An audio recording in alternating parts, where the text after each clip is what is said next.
তো welcome to our channel ধনী মে পরিবারের সবাইকে স্বাগত। তো আজকে নিয়ে চলে এসেছি পাঞ্জাবি ছোলার রেসিপি। তো চলো আস্তে আস্তে শেয়ার করতে থাকি তোমাদের। তো এই যে এখানে জলটা আমি নিয়েছি, এর মধ্যে হচ্ছে চা দেব, আমি ওই চাটা ফোটাবো। তো এখানে হচ্ছে আমার এগুলো সিদ্ধ হয়নি এখনো, কাবলি ছোলা ভেজানো ছিল কাল থেকে, তো এই ছোলাগুলো ভেজানো আছে। এখানে জলটা ইউজ হবে, আগে আমি চাটা এখানে গরম করে নেব, ফোটাবো চাটা। তো চলো তোমরা দেখতে থাকো। তো এখানে আমি বসিয়ে দিয়েছি গ্যাসটা অন করে। তো এখানে হচ্ছে এই যে চা পাতা আমি দিয়ে দেবো, এখানে পরিমাণ মতো দেবে।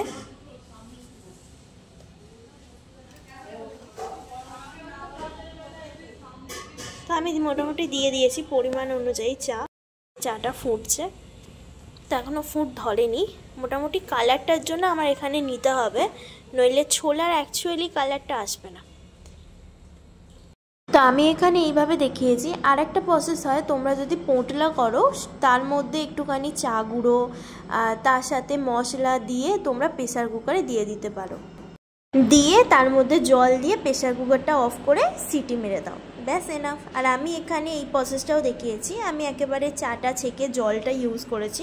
তোমরা যদি এটা না করতে চাও তো তোমরা ওইভাবে যেইভাবে বললাম ওইভাবেও করতে পারো। এই যে চাটা হয়ে গেছে, তোমরা দেখতে পাচ্ছ এই যে। তা আমি এখন হচ্ছে ছেঁকে নেব।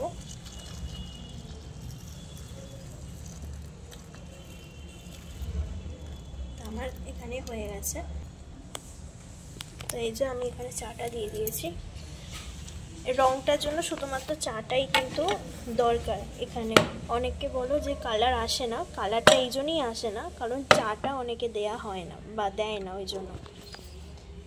তো এখানে আরেকটু কি জল দেওয়া হবে পরিমাণ অনুযায়ী, ঠিক আছে? হ্যাঁ, এইটা আলু লাগে না, তো তোমরা টেস্ট অনুযায়ী দিতে পারো, যারা দেবে তো দেবে। তো ওখানে দেখিয়েছিল বড় এলাচ আর তেজপাতা, তো আমি এখানে একটা তেজপাতা আর দুটো এলাচ আর একটা স্টার দিয়ে দিয়েছিলাম। যেহেতু বড় এলাচ তো আমার কাছে ছিল না, তার জন্য এই স্টারটা ব্যবহার করেছি, আর টেস্ট একই লেগেছিল। আর এখানে প্রেসার কুকারটা আমি বসিয়ে দিচ্ছি। হাই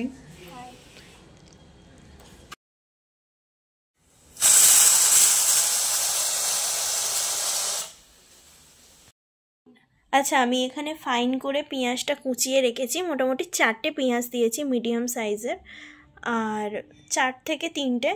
আর এইখানে হচ্ছে আমি টমেটো আর রসুন আদা অল্প অল্প করে কেটে রেখে দিয়েছি, এগুলো হচ্ছে আমি মিক্সিতে দিয়ে দেবো অল্প অল্প করে। আচ্ছা, তো বলে দিই, ওই যে আদা রসুন টমেটোর যে পেস্টটা ছিল ওটা আমি একটা পেস্ট বানিয়ে রেখেছিলাম মিক্সিতে, আর ওটা তোলা হয়নি, ওটা টেকনিক্যাল ইস্যুর জন্য ওই ভিডিওটা হয়নি তোলা। যাই হোক, এখানে আমি কড়া বসিয়ে দিয়েছি, কড়াইয়ে এবার আমি তেল আর জিরে ফোড়ন দিয়ে দেবো। আর তার সাথে একটা মশলা বানিয়েছিলাম, সেই মশলাটা তোমাদের সাথে শেয়ার করে নেব। তো এখানে আমি সর্ষের তেল ব্যবহার করছি, তোমরা যারা চাইছো সর্ষের তেল অ্যাভয়েড করতে তোমরা অন্য তেলও ইউজ করতে পারো।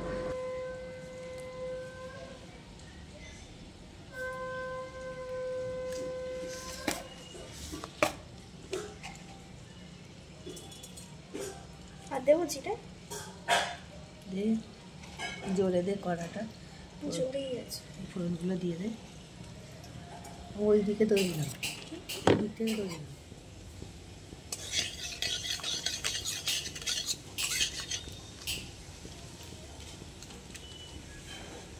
এদিকে নিয়ে যাই।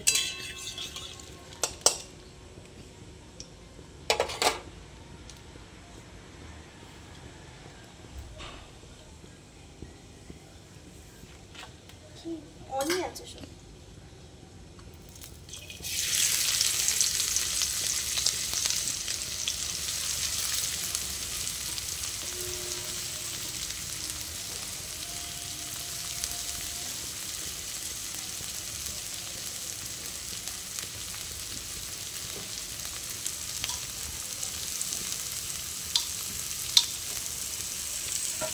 আর একটু তেল যাবে, পেঁয়াজটা অনেক একটু তেল।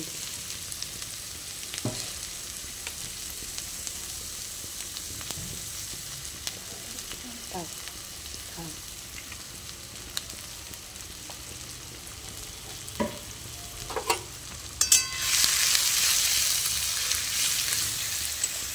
তো রান্নাটা যদিও আমি ফোন থেকে করেছি, তবুও মা পাশে ছিল বলে তাও ভুলগুলো একটুখানি ধরিয়ে ধরিয়ে দিচ্ছিল, তেল নুনটা পরিমাণগুলো একটুখানি বলে বলে দিচ্ছিল।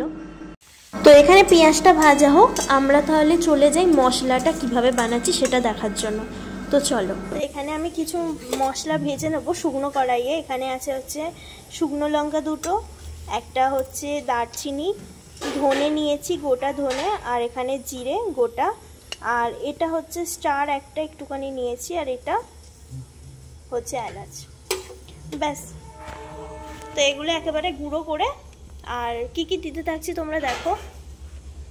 মোটামুটি যখন একটু ভাজা হয়ে যাবে, এখানে আছে হচ্ছে একটুখানি লঙ্কা গুঁড়ো দেবো, আর এটার সাথে হচ্ছে একটু হিং যাবে, আর একটুখানি নুন, আমচুর পাউডার, আর এখানে একটুখানি হলুদ, মানে সব একসাথে একটু ভেজে নেবো। তো এখানে মোটামুটি হয়ে গেছে।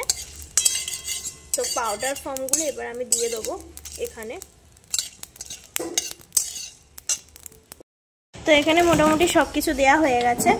এখানে হিং দিয়েছি, নুন দিয়েছি, আর একটুখানি সামান্য হলুদ দিয়েছি, একটু লঙ্কা গুঁড়ো দিয়েছি, আর নুন দিয়েছিলাম, আর যে মশলাগুলো ছিল ওগুলোর সাথে একেবারে হালকা নেড়ে নিচ্ছি। এবার আমি মিক্সিতে দিয়ে দেবো, পাউডার ফর্ম করে নেবো এটা।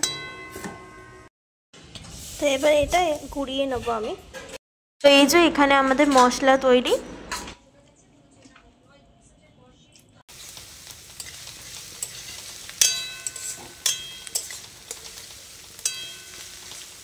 এবার আমরা ওই পেঁয়াজগুলো যখন ভাজা হচ্ছে তখনই ওই মশলাটা আমরা দিয়ে দেবো।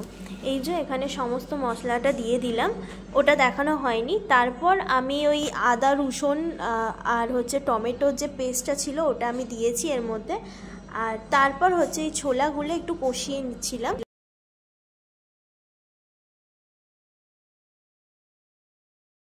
যা কিছু ছিল ওগুলোই, আর এক্সট্রা করে কোনো কিছু দিইনি, ওই মশলাটাই ছিল, জাস্ট ছোলাটা দিয়ে একটু কষিয়ে নিচ্ছি। তারপর এই যে চায়ের যে স্টকটা ছিল একটুখানি খালি জাস্ট দিয়ে দিলাম, আমার তো তাহলে বেশি খেতে হয়ে যাবে। আচ্ছা, আর একটা কথা বলে দিই, যেই চাটা দেয়া হয়েছিল না, চাটা যদি একদম অল্প হয়, যত সামান্য হয় তত সামান্য দেবে, কারণ বেশি দেয়া যাবে না। তোমরা নর্মাল জলই ইউজ করো।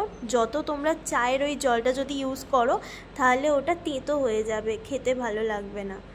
তো যাই হোক, আমি এখানে ধুয়ে পুরো জলটা দিয়ে দিচ্ছি। আমি এখানে কিন্তু নর্মাল জলই ইউজ করেছি, জাস্ট চায়ের জলটা একটুখানি দিয়েছি নামমাত্র কালারটা হওয়ার জন্য।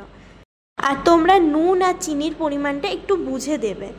আর যদি তোমরা মানে দেখো যে একটু তেতো লাগছে, তখন একটু চিনি আর নুনটা একটু ব্যালেন্স করে দিও, ব্যাস তাহলেই হবে। আর হ্যাঁ, পাঞ্জাবি ছোলা ওটা একদম মানে বলতে গেলে মাখো মাখো ব্যাপারটা হয়, ওটা কাই বা জুস হয় না। তো আমি এখানে জলটা পুরোপুরি একদম মানে মেরে দেবো। তো তোমরা দেখতেই পাচ্ছ যত আস্তে আস্তে হচ্ছে তো ঘন হয়ে আসছে। আমি কিন্তু এক্সট্রা কিছু ইউজ করিনি, জাস্ট হালকা আমি ওই একটুখানি নামমাত্র 2 চামচ দেবে, বেশি দেওয়ার দরকার নেই। ওই 2 চামচ মানে চায়ের যে জলটা কালারটা হওয়ার জন্য এখানে কালার নিয়েছে। আর সেই পরিমাণ তোমরা ঝালটা একটু নিয়ে নিও, মানে যে যেরকম ঝাল খাও, আর নুন আর চিনির ব্যালেন্সটা করে নিও, আর নর্মাল জল ইউজ করো, ব্যাস। আমি এখানে আর কিছু ইউজ করিনি, না আলু না কিছু। তাতেই দেখো এখানে পুরো মাখো মাখো ব্যাপারটা এসে গেছে।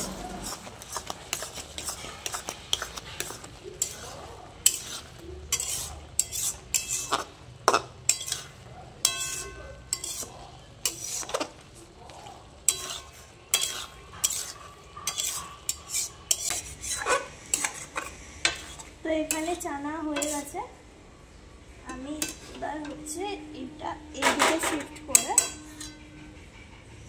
এবার এই তেলটা একটুখানি তড়কা লাগিয়ে নেবো। এখানে আছে হচ্ছে একটুখানি মানে রসুন, গোটা রসুন, আর একটুখানি আদা কুচি।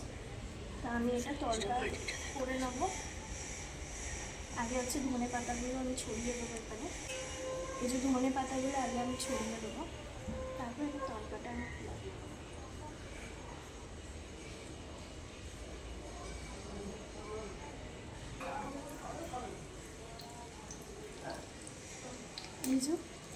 ফুটে গেছে তরকা।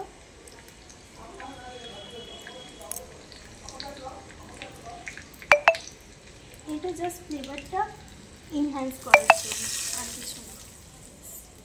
না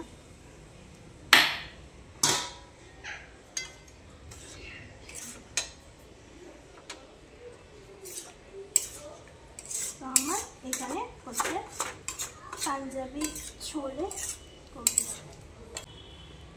অবশ্যই জানিও কেমন হয়েছে, আর তোমরাও ট্রাই করো এইভাবেই, আশা করি ভালো লাগবে।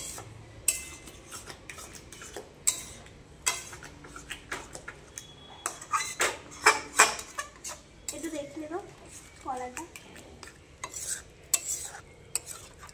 চাপা দিয়ে দেবো, থালাটা চাপা দিয়ে রেখে দাও এখন। আর এটা একটু মাখা মাখাই হয়, এটা জুস মানে শিফট করে দিয়েছে, এটা আমি পারিনি, এত সুন্দর করে মাই পারছে। তো যাই হোক, এখানেই আমাদের ব্লগটা এন্ড হলো, তো টাটা।